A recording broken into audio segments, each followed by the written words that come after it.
No. I'm doing this for you. No. I'm doing it for you. Some thoughts have a certain sound, that being the equivalent to a form.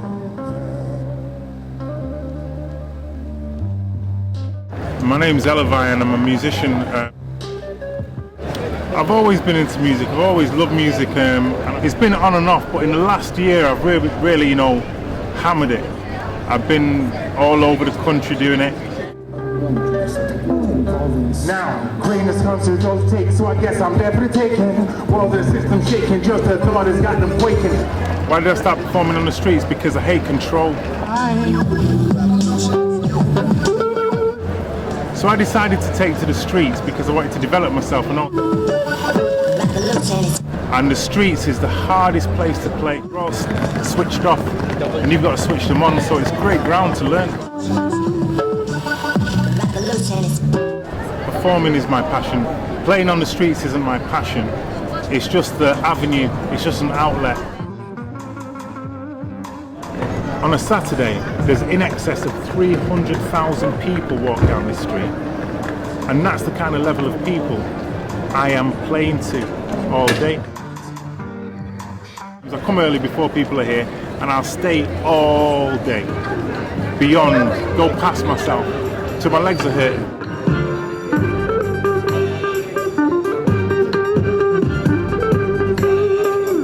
This is a stepping stone to creating my destiny.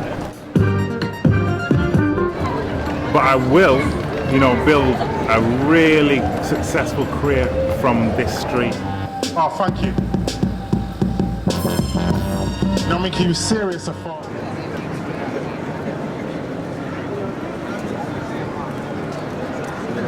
My name's Charlie Phoenix Hessian. I'm a juggling and object manipulation performer. Yeah, so basically things that I focus on are taking simple or ordinary objects and try and give them either a form of life or a usage beyond their normal usage. Things like juggling multiple objects, creating a visual illusion with glass balls, perspex rods. Contact juggling, which is the name given to the discipline. Actually, I think I saw it when I was at a juggling-based community party in London. And I saw a guy doing it.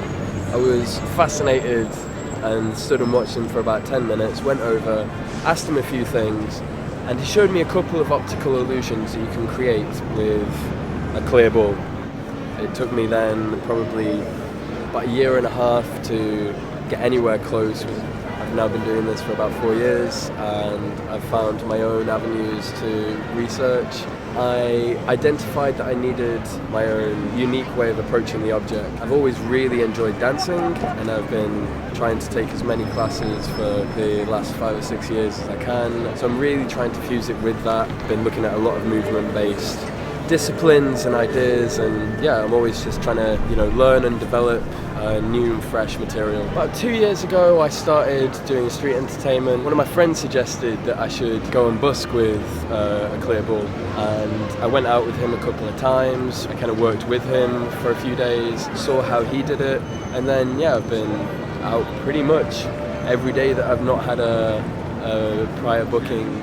Over time I started to understand what I needed to do to be more successful, to really get into what I wanted to do with it. I think that's a really key factor, to enjoy what you're doing and to believe in what you're doing and believe that it's the best that it can be.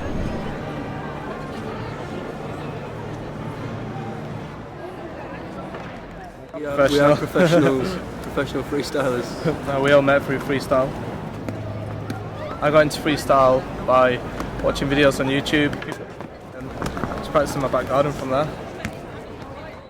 I started in August 2009 and then started practicing air move tricks in about mid-2009. With freestyle, obviously we've done like corporate events for people like Lucozade, Nike, Adidas. It's really fun to get the privilege to know that we've trained hard enough to be able to be asked to do that. Yeah, we know it's not going to be easy, but if we can promote ourselves, then we hope to make a career out of it as long as possible. It's just how well you can promote yourself, really. I first got into freestyle through the FIFA Street game. Saw buskers in Manchester and just took it from there, really. Like, freestyle's my life, so I love it so much. I'm at university, but when I'm not working or got projects to do, then I'm always freestyling. Yeah, I'm quite busy at university and I work as well. And freestyle's like a hobby to me now, but I sometimes get shows. It was me and you busking once, and this woman came up to us and said to us, "Look, I've had a really shit morning, and watching your displays has just like cheered me up." Yeah, and you know that for us was, you know, that feedback like that's great.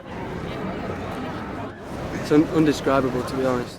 It's like the buzz that you get in the streets performing for people, and like you finish your set, and then the round of applause, and people are like, "Wow," you know.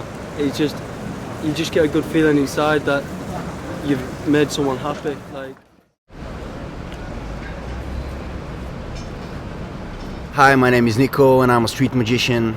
I'm from Bulgaria. I do magic from 3 years. Roaming the streets of Manchester for almost 2 years now, and I'm really into magic. I'm practicing it in my free time, and it helped me out in really difficult times of my life.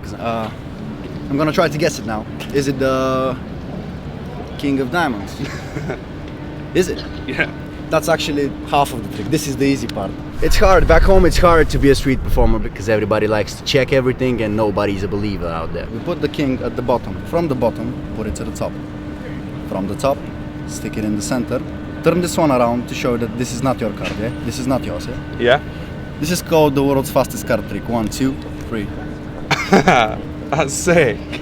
For example, I cannot be a magician back home just because there's not enough money in it. So I won't be able to sustain myself.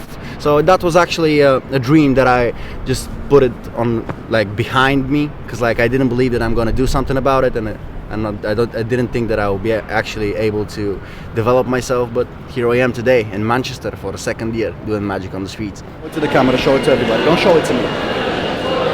I came 2 years ago, and it was a really shocking experience at the beginning, because first it was a language barrier, then the cultural barrier, but I think that I'm fitting quite well nowadays though. Okay man, I'm gonna try to manipulate it back to the top. If it doesn't happen, I'm gonna get really angry. It's usually, every time I fuck up on camera. Was it this one? No. It's not this one? No. Hate it when this happens. Give me a hand like so, mate. It's like I was speaking with a friend of mine, and he was seeing the things that I'm able to do, and he was like, "Mate, you're doing most of the tricks flawlessly."